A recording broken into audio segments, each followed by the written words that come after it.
Lagot na! Matindi ito! Ito ang masakit. PRRD, pinalalayas na sa politika si VP Sara. Marami ang nagulat. Kung ganun, nakakalungkot na balita naman ito. Ayan, syempre itong balitang ating matutunghayan ngayon at bibigyan ng reaksyon ay nagmula kay Malacanang Watch 2024. At syempre ito po ang inyong lingkod na si BT na magbibigay ng reaksyon at komento dito sa video na ating matutunghayan ngayon. At huwag na natin pagtagalin at sabay-sabay na nating panoorin ang laman ng video na hatid sa atin ng Malacanang Watch 2024 at bibigyan natin ng reaksyon ng balitang ito. Pasok! Pag-uusapan natin ngayon, ito po. Ayun, no, bago natin simulan, nais ko nga pala magbigay ng credits doon sa boses na madidinig natin ngayon at bibigyan ng reaksyon. Walang iba kundi si Sir Badong Arateles. Ayan, pagpatuloy natin. Pero sabi po ni PRRD, pinalalayas na sa politika si Inday Sara. Ay!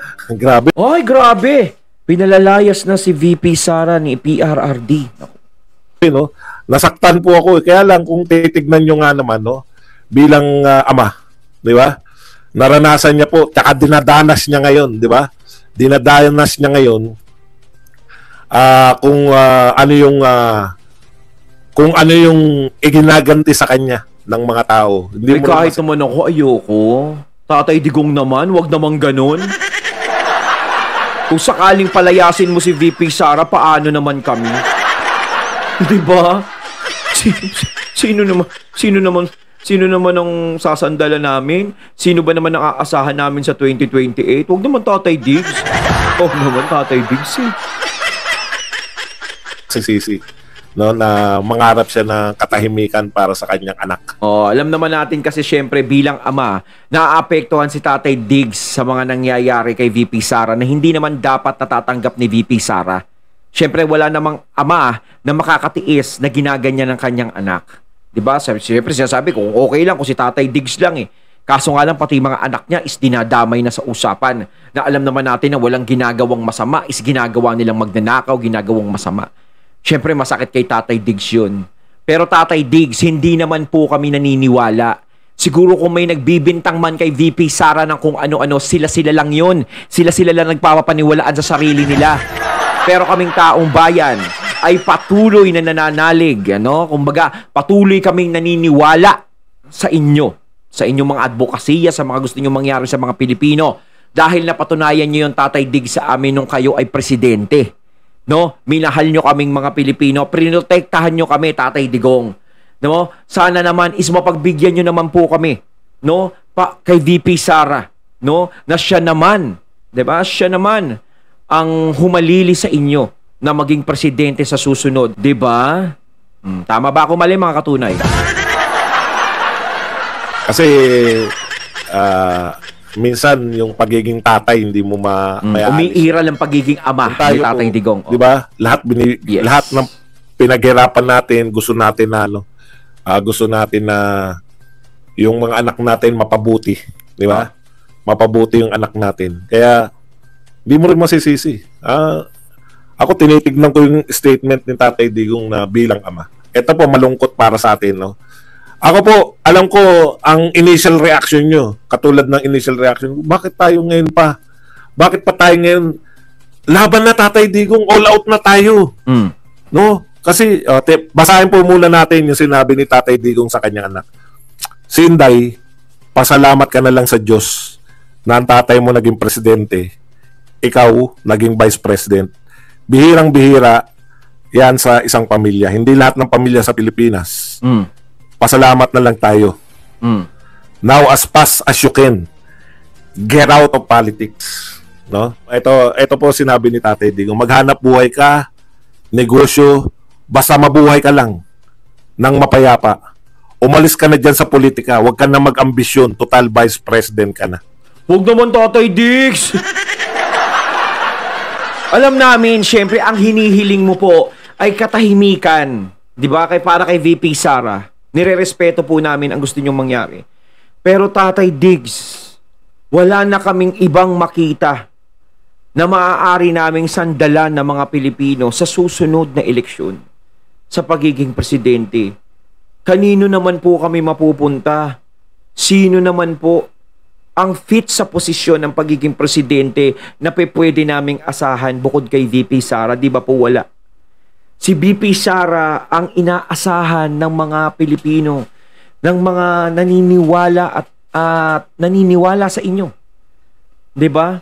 Wala na kaming ibang makita. Tatay Diggs, huwag mo naman kami ipasa kay Tambi. Paano pag siya naging presidente? Tatay Diggs, alam mo, yung katahimikan na gusto mong mangyari ay mangyayari yun. Kapag naging presidente si VP Sara, kapag pinayagan mo siyang tumakbo. Dahil yung mga nag-iingay lang naman at gumugulo ng buhay nyo ay yung mga tao na naghahangad ng kapangyarihan na maaaring makamit at maabot ni VP Sara. Yun lang po. Yun yung mga taong gustong sumira sa inyo. Pero kung ang taong bayan ang kakausapin nyo, hindi kami naniniwala sa mga sinasabi nila at kami ay patuloy na sumusuporta, naniniwala sa inyo. Tatay Diggs, alam ko bilang ama ang pinapairal mo kay VP Sara. 'Di ba? Pagiging ama. 'Di ba? Pero ang taong bayan ay walang galit kay VP Sara. Maaaring sabihin mo yan, Tatay Diggs, kay VP Sara, na huwag ka na magpolitiko, magulo ganyan. Maaaring sabihin mo sa kanya na ganun, kung sakaling ang taong bayan mismo ay nagagalit kay VP Sara din. Kaso, wala pong taong bayan nagagalit sa inyo. Siguro kung may taong bayan naman na nagagalit sa inyo, eh, yun yung mga may 500 at 1,000. Yung mga naabutan na, hey, hey, hey! Oh, oh, oh! Hey, hey! Siguro, sila yung mga nasakupan ni Magellan. Pero kami, Tatay Diggs, kailangan naman namin niya si VP Sara. Diba? Para sa taong bayan lang, Tatay Diggs. One time lang. Sa bigla pong paningin, no? Grabe naman si Tatay Dico. Ngayong aping-api ang mamamayan sa mga magnanakaw. Ngayon mo pa yung tanging pag-asa namin, no? Para mawala yung mga magnanakaw na yan. Yung tanging sa tingin namin makakatalo dyan sa mga magnanakaw. Na si VP Sara, bakit hindi nyo po gustong mamulitika? Siya lang po ang pag-asa ng Pilipinas. Diba? Sa biglang tingin po, parang inaano tayo ni Tatay Digong, no, yung parang wala na siyang pang-intindi, ayaw na niyang ano, yung parang pababayaan na lang tayo ni Tatay Digong, di ba? Pinababayaan na tayo. Gusto mo na ba kaming maaari sa unang tingin talaga ganun ang kalalabasan, na parang wala na bang pakialam sa atin si Tatay Digong, di ba? Na alam naman natin si VP Sara ang pag-asa natin. Parang ganun ang iisipin. Kung hindi mo palalawakin ang isip mo, na hindi mo iisipin na bilang ama, siguro nasasaktan na siya sa mga nangyayari kay VP Sara, na ayaw niya nang lumaki pa ng lumaki yung mga taong umiinsulto kay VP Sara. Diba? Yan, Tatay Digong, ayaw mo na ba sa amin? Hirap na kami, si VP Sara lang yung pag-asa namin eh. Kada magsasalita si VP Sara, kada magpe-press conference siya, lumalakas yung loob namin. Pero hindi kaya parang sinacycle lang tayo ni Tatay Digong? Siyempre para, oy, huwag ka na tumakbo. Siyempre maniniwala naman yung mga alagad ni Tambi. Tams, hindi na tatakbo si Sara Duterte. Pinapatigilin ng tatay niya. Diba? Malayo pa naman 2028 eh. Kung ganun mangyayari, sige, tahimik tayo lahat. Sige, VP Sara, oh. Diba? Tapos biglang pag 2027 na, no, kalahatian na, biglang kakandidato si VP Sara ang presidente. Na-pick tayo! Diba? Parang basketball lang yan eh. Akala mo isushoot na yung bola, ipapasa pala. O kaya akala mo ipapasa yung bola, isushoot na pala. Diba? No? Lumalakas po yung loob namin, Tatay Diggs, para yung may pag-asa pa kami. Tapos maririnig namin sa iyo na umalis na siya sa politika, mag-iba na siya ng hanap buhay, no? Alam nyo, maaaring natin tingnan niya na diskarte yan ni Digong para umasa sila, sige, aalis na si BP Inday, wag niyo na masyadong banatan. Ayun. No? Pero ako, ramdam ko talaga na totoo yung sinasabi ni Tatay Digong. Kasi, biruin nyo, 6 years, sabi nga natin, Ako naman, Sir Bodong, ano yung nararamdaman mo? Pangyarihan tao, kung gusto magpayaman ni Tatay Digong, Oo. sinabi niya rin to eh. Tsaka hindi niya pipigilan si VP Sara kung gusto niya magpayaman. At tsaka isa pa, di ba? Hindi dapat si Tatay Digong di na bumaba sa pagiging presidente. Yung sinasabi pa nga si Tatay Digong, may negosyo ng pinagbabawal na bisyo. Di ba? Pinapasa pa sa, di dapat hindi na bumaba sa pagiging presidente yan. Kung ano-ano na yung dineklara niyan. Di ba? Pero hindi. Open si Tatay Digong. Di ba? Normal siyang bumaba, maayos siyang bumaba sa kanyang posisyon at tinurn over ang posisyon niya kay PBBM. 'Di ba? Hindi siya natakot sa kung ano man ang magiging feedback sa lahat ng mga nagawa niya. O 'di ba? Pero kung ikaw ay may ginagawa kang masama at may matindi kang anomalya, gagawin mo lahat ng paraan para mo hindi ka mawala sa posisyon.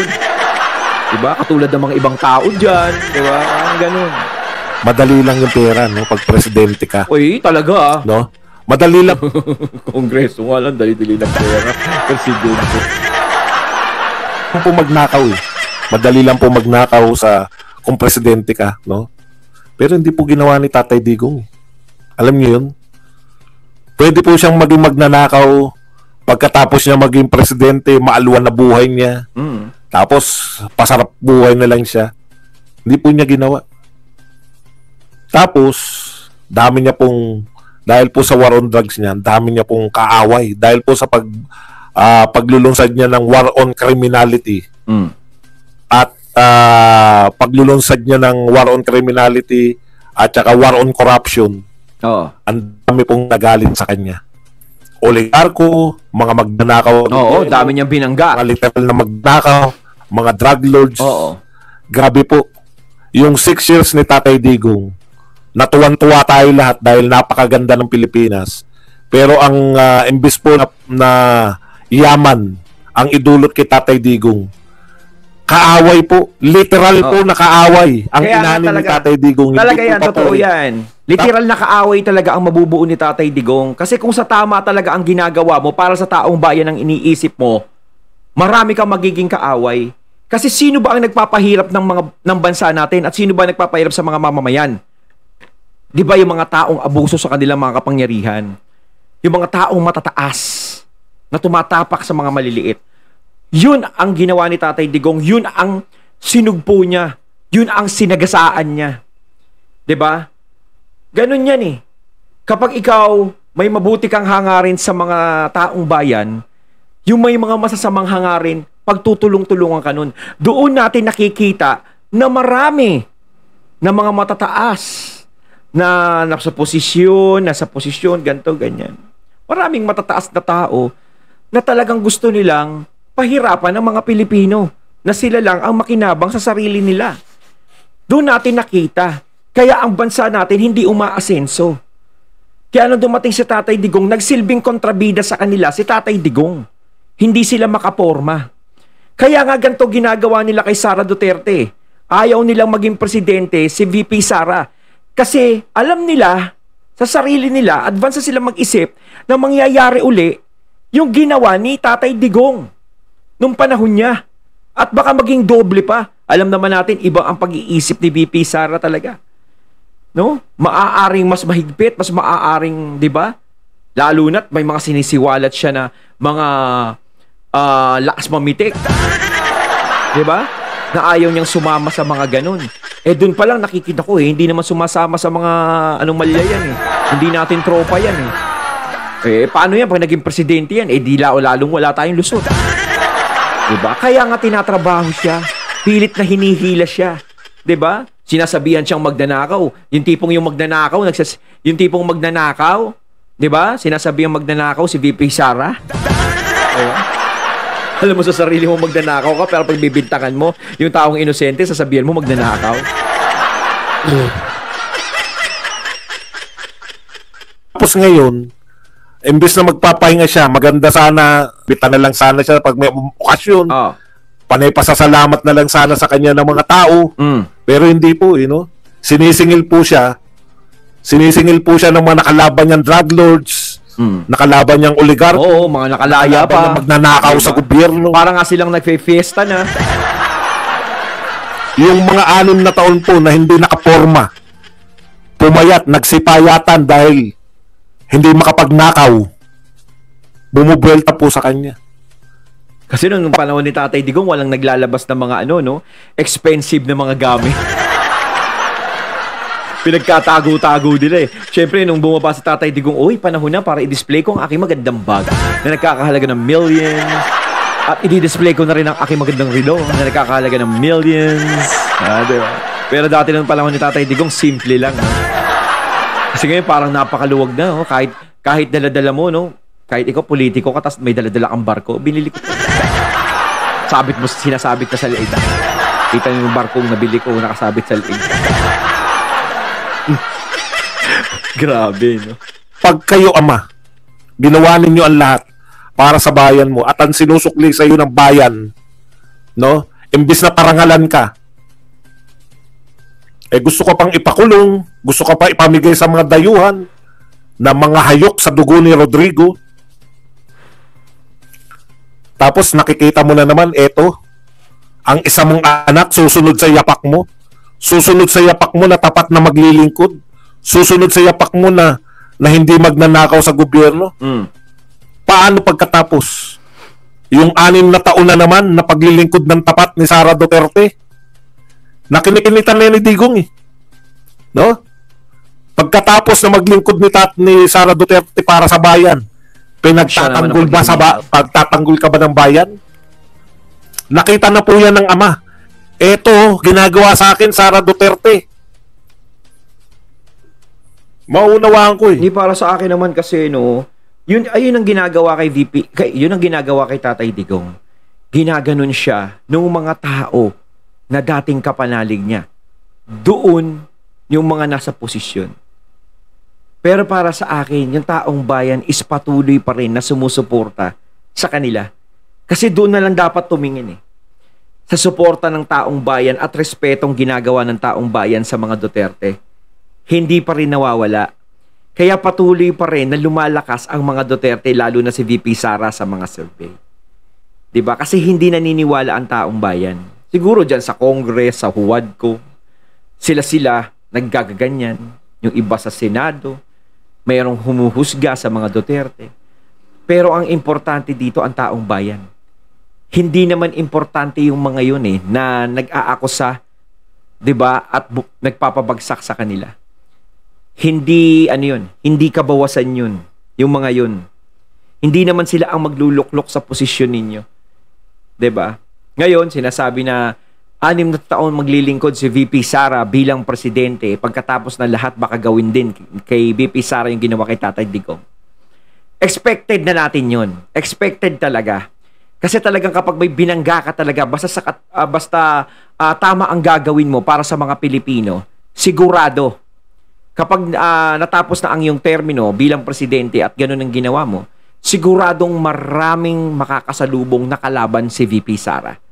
Na yung mga kinalaban niya is magre-resbakan siya. Ganun yun.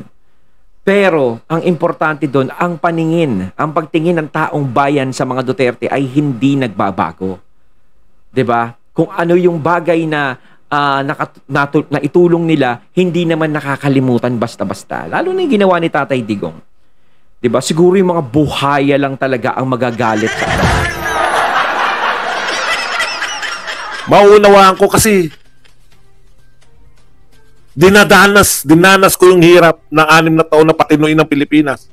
After kong maghirap ng 6 na taon, imbis na parangalan ako ng mga Pilipino, imbis na ipagtayo ako ng bantayog, yung mga Pilipino na to, nanonood, habang ako'y nililibak ng mga magnanakaw.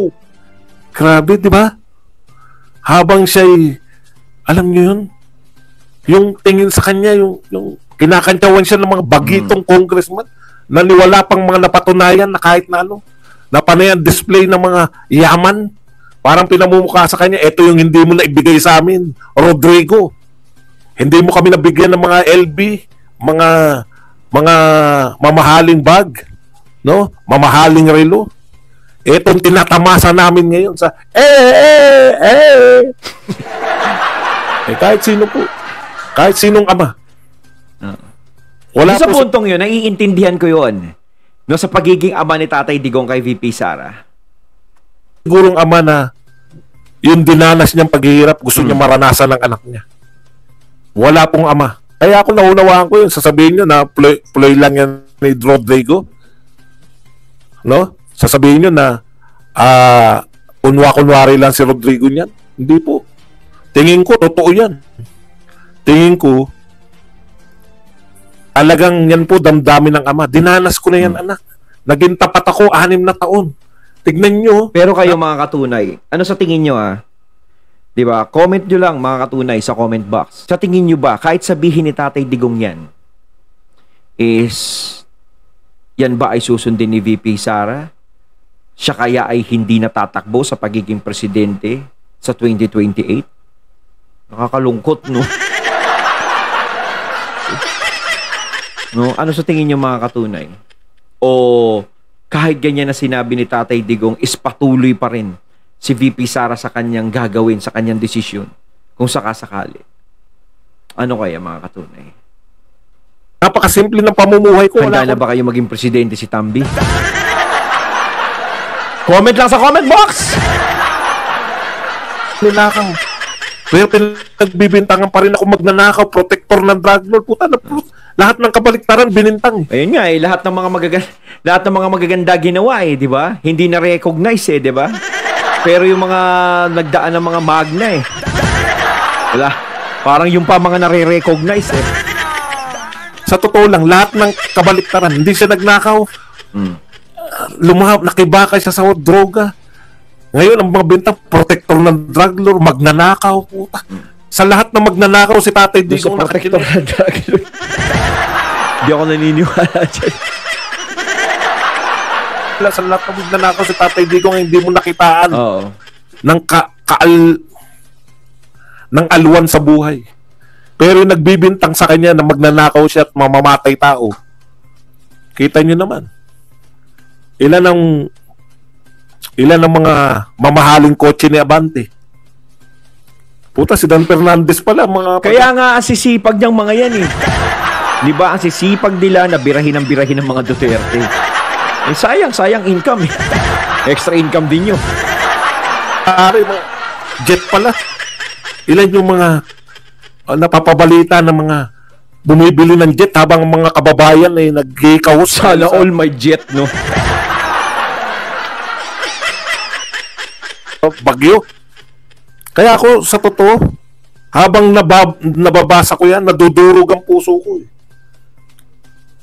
Nakakadurog kasi yung pag-asa natin na mag-ahon muli sa atin dito sa kahirapan na dulot ng mga magna at mangga. Pinatitigil ni Tatay Digong, pero nauunawaan ko bilang tatay. Pero sa tingin ko, kung talagang si VP Sara hindi tatakbo, no? Makikinig siya kay Tatay Digong, naku siguro na nakikinikinit ako na. Ang saya-saya siguro ng mga taong kalaban nila, no? Ang saya-saya siguro nila. Saya-saya siguro. Malamang ko magpapesta araw-araw sa bahay nila. Wala na tayong kalaban. Awi sa jolly good fellow. Awi sa jolly good fellow. Hey! Oh! Hey! Diba? Kung sa Shider, merong Wangga na shigi, wangga shigi, shigi shigi. Dito naman sa kila Tambi. Hey, hey, hey. Oh, oh, oh.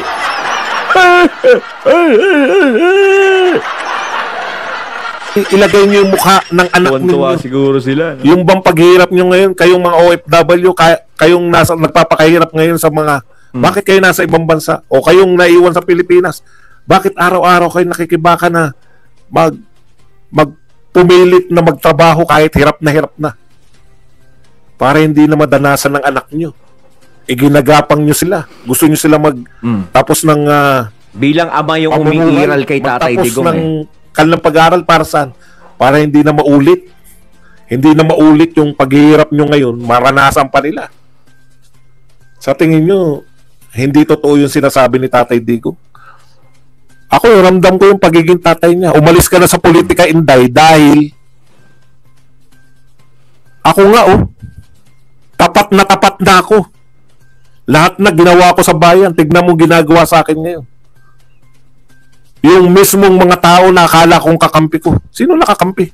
Ayon, at ating natunghayan ng video na nagbula kay Malacanang Watch 2024. At syempre, natunghayan natin ang boses na yon na nagbula kay Sir Badong Arateles.